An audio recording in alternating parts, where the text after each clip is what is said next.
Hey friends, Marcus Aurelius here, just kidding.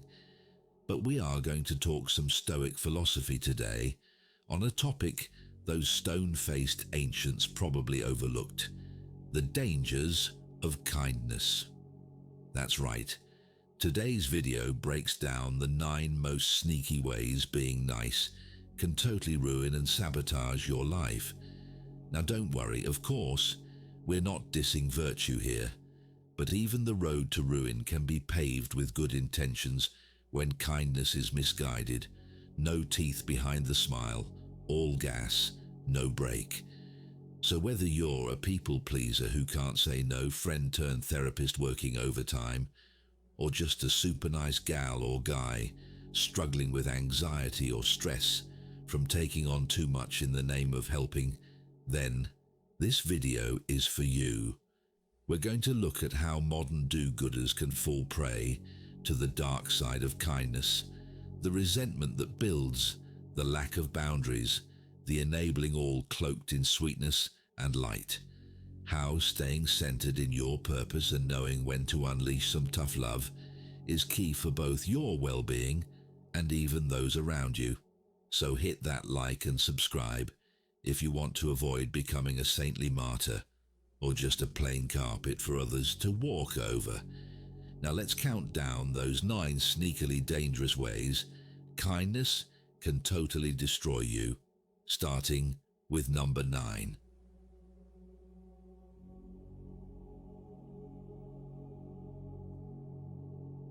If you can never say no, you paint a target on your back for manipulators and toxic people seeking to exploit your kindness.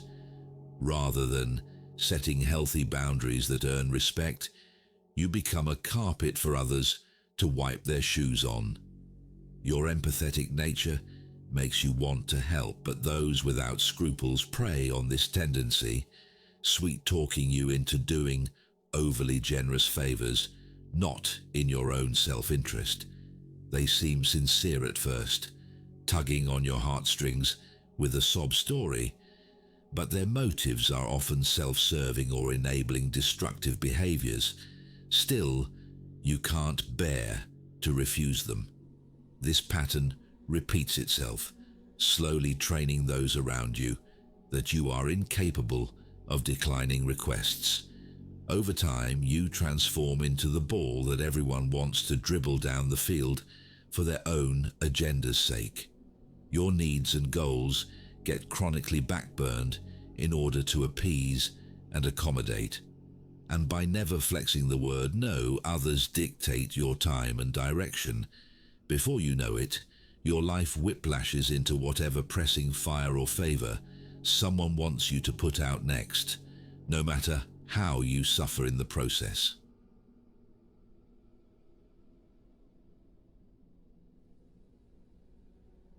Assuming the role of captive helper, you rack up more and more thankless tasks. At work, you become the office pet, always staying late or covering shifts for others. At home, you're the doting son or dutiful daughter managing crises for the family. Even among friends, you end up the pro bono therapist listening and refereeing disputes, all while your own dreams and talents get suppressed. This typecasting happens gradually at first, as you try to be agreeable and pitch in. Helping others just feels good, but without boundaries, soon you're locked into these support roles based on everyone's expectations, not your own interests. The tasks multiply as you get relied on to keep handling problems. Your inbox floods with favors. But if you even try to step back, prepare for guilt trips, so you just keep playing the part of a loyal foot soldier, focused on others' well-being instead of your own. Over time, no space remains for exploring your authentic desires and creative potential. Your life story becomes defined by thankless sacrifices because you didn't know how to say enough is enough.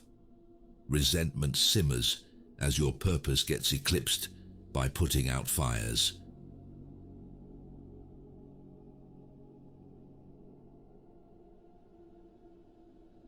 The caring impulse makes you want to rescue people from chaos, but some folks dwell inside storms of their own making through ongoing reckless or destructive choices. Still, you plunge in trying to save them when crisis hits yet again.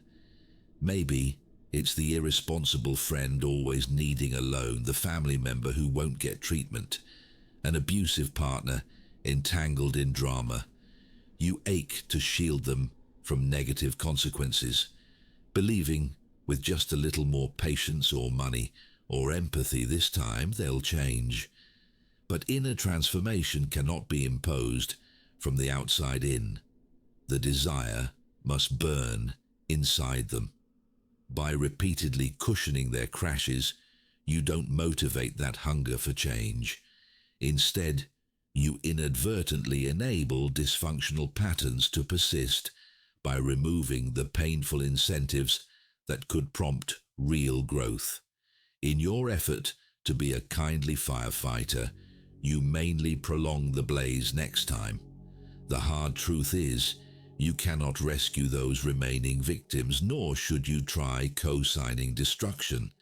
Stepping back with tough love is the deeper compassion required, allowing natural consequences to inspire renewal rather than letting your two shoulders bear a weight never meant for you. The fix must come from within their soul, not externally supplied brand-aids. And your messiah complex, trying to force redemption, usually just backfires.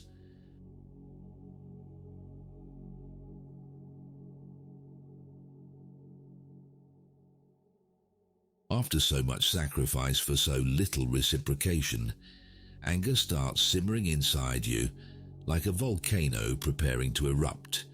You suppress this resentment for ages, rationalizing why people take advantage. But the magma of unspoken frustration still churns in your guts. At first, only hints emerge like terse replies or emotional distance with those you keep rescuing. But over time, more obvious outbursts occur as this repressed rage leaks out sideways. Random snapping at innocent comments, overreactions to minor slights, weeping over small kindnesses because no tension was released for so long. Like a hostage suffering Stockholm syndrome, you couldn't let yourself criticize those you cared for. But this denied anger finds other release valves, jeopardizing relationships you meant to save. With your own needs chronically abandoned and no boundaries set, you start to almost resent help itself, since it only ever seems to flow outward for no return. An ugly cycle fuels itself, where genuine care gets weaponized for unconscious revenge.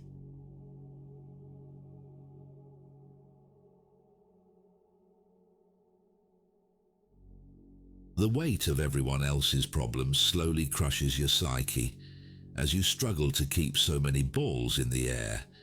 The needs are endless, the appreciation scarce.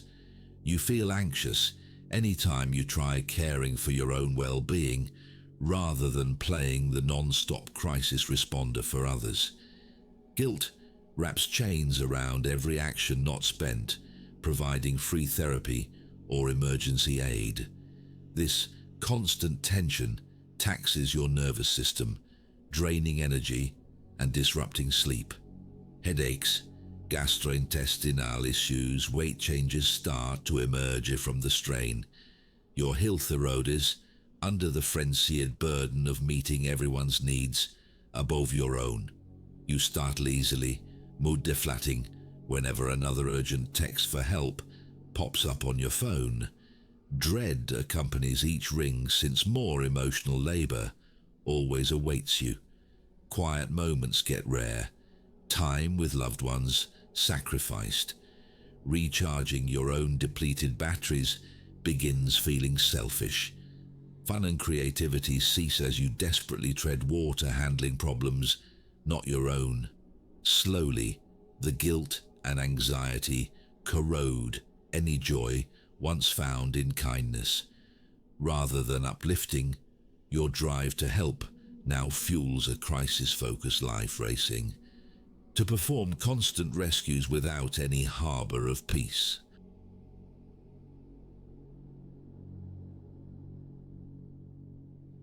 You assume most people share your considerate spirit, ready to help others before themselves, but after too many experiences where vulnerable sides got exploited instead, your innocence shatters about human nature's darkness. Where once you freely gave affection and resources, expecting decency in return, now suspicion enters any new relationship. Every gift offered wondering what the catch might be, every favor performed half expecting manipulation. You hesitate to receive love, conditioned by relationships where your heart was taken advantage of when wide open. This creeping cynicism even poisons healthy connections as old wounds project fears onto worthy people. Isolating grows temptation, so less light exposes the shadows. You start avoiding getting entangled with others' problems, lest history repeats. While the pure empathy of youth dies out, bitterness and distrust fill the void, questioning all motives. Your open book heart closes tighter with each painful lesson that kindness without discernment invites abuse.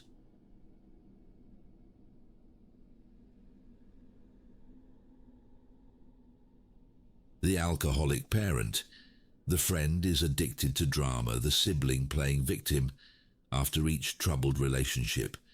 You kept pitying them as the cycles of self-sabotage rolled on. But this mercy merely enabled harm, preventing any impetus for actual change. You always hoped showing a bit more understanding would inspire them to improve their lives. But really, you just shielded them from reaching rock bottom, where authentic growth can start. Without ever facing tough consequences, why would they choose to leave comfort zones of dysfunction?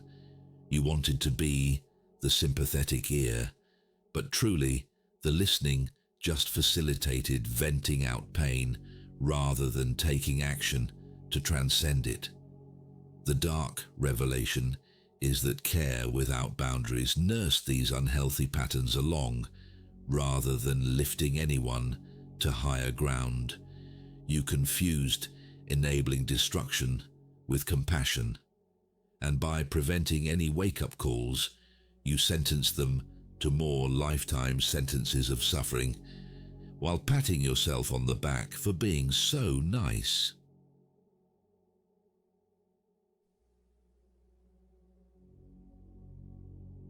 When so preoccupied with others' problems, you forget the unique difference only you can make through expressing your talents. Caught in the thick of perpetual crises, inspiration rarely strikes. Instead of creating, you just react, reflexively putting out fires for those around you but never kindling your own inner spark. Days turn to years, lacking meaning, beyond being the reliable crisis manager, forever dependable to suppress your needs so you can tend to everyone else's. You drift further from the themes and activities that make you feel vibrantly alive. The projects, passions, and bucket list dreams all get traded for the role of being present and helpful. Your life revolves around bolstering other people rather than completing the works only your soul can produce to uplift the world. But real kindness begins with living out your inner genius first, rather than chasing worldly approval through futile fixes as broken people's emotional dumpster.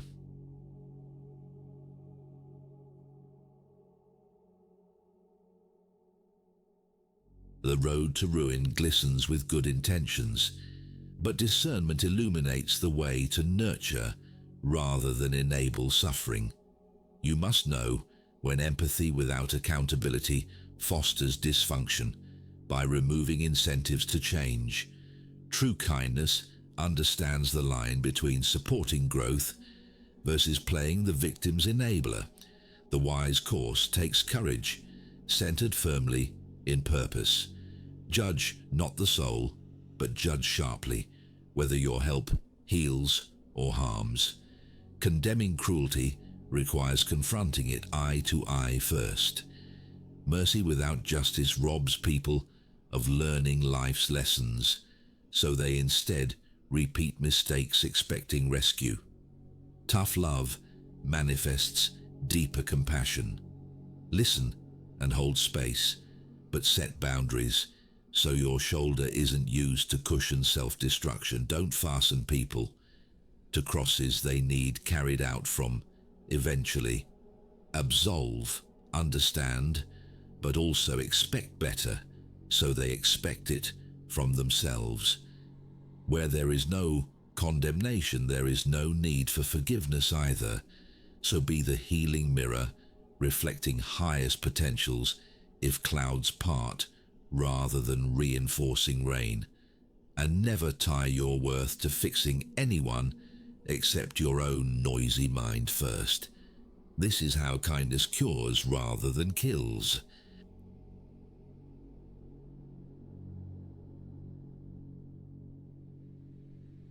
And there you have it, my friends.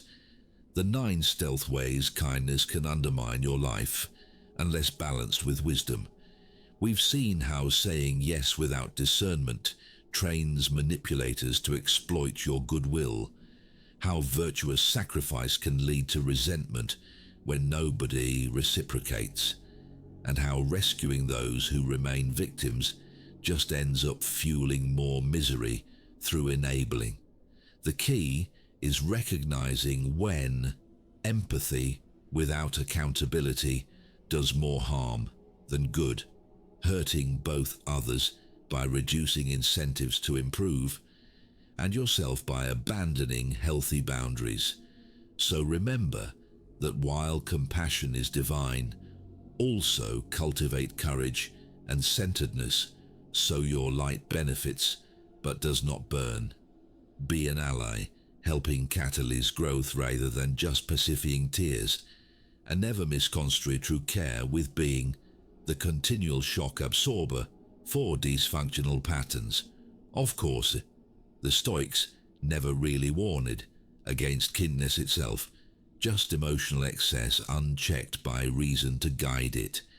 So this was just a thought experiment about misdirected good intentions. Don't abandon loving others, but temper it with asking, does this actually help move you forward? So let me know what you think. Where have you struggled with being overly nice instead of keeping it real? When has people-pleasing backfired for you or someone you know? Share your stories and takeaways in the comments below.